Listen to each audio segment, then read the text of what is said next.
સ્વાધ્યાય 2.16 આપેલ આકૃતિમાં એક પારિમાણિક સરળ આવર્ત ગતિ માટે x વિરુદ્ધ t આલેખ દર્શાવેલ છે. આ ગતિ વિશેનો વિગતવાર અભ્યાસ તમે પ્રકરણ 14 માં કરશો, એટલે કે સરળ આવર્ત ગતિ માટેનો અભ્યાસ. સમય t બરાબર 0.3 સેકન્ડ, 1.2 સેકન્ડ, -1.2 સેકન્ડ માટે કણના સ્થાન, વેગ અને પ્રવેગના ચિહ્નો શું હોઈ શકે છે? તો હવે જોઈએ. તો જુઓ, આ આપણો આલેખ. હવે સરળ આવર્ત ગતિ કરતો કોઈ કણ હોય તો તેના પ્રવેગનું સૂત્ર છે a બરાબર -ω². x જ્યાં ઓમેગા કોણીય આવૃત્તિ છે, જે અચળાંક છે, એટલે કે a ચલે છે -x. આપણે યાદ રાખવાનું, જ્યારે 14મા પ્રકરણમાં સરળ આવર્ત ગતિ ભણીશું ત્યારે આ વસ્તુ આપણે સાબિત કરીશું, બરોબર?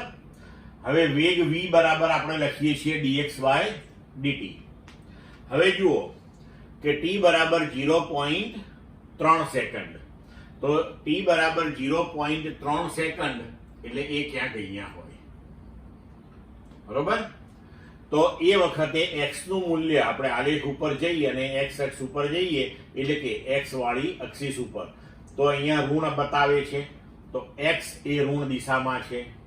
હવે જો તમે અહીંયા આગળ t બરાબર 0.3 સેકન્ડ વાળા આલેખના બિંદુ ઉપર જો તમે સ્પર્શક દોરો, તો એ સ્પર્શકનો ઢાળ તમને વેગ આપે. તો અહીંયા સ્પર્શક જે છે એનો ઢાળ તમને ઋણ મળશે, તો વેગ ઋણ આવશે.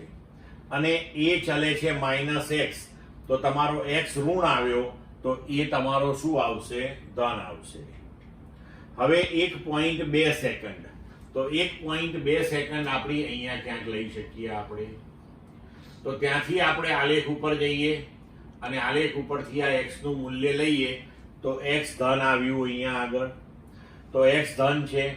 હવે આલેખ પર આ બિંદુએ તમે સ્પર્શક દોરો, તો એ સ્પર્શક જે છે એનો ઢાળ તમારો ધન આવશે, એટલે કે વેગ ધન મળશે તમને.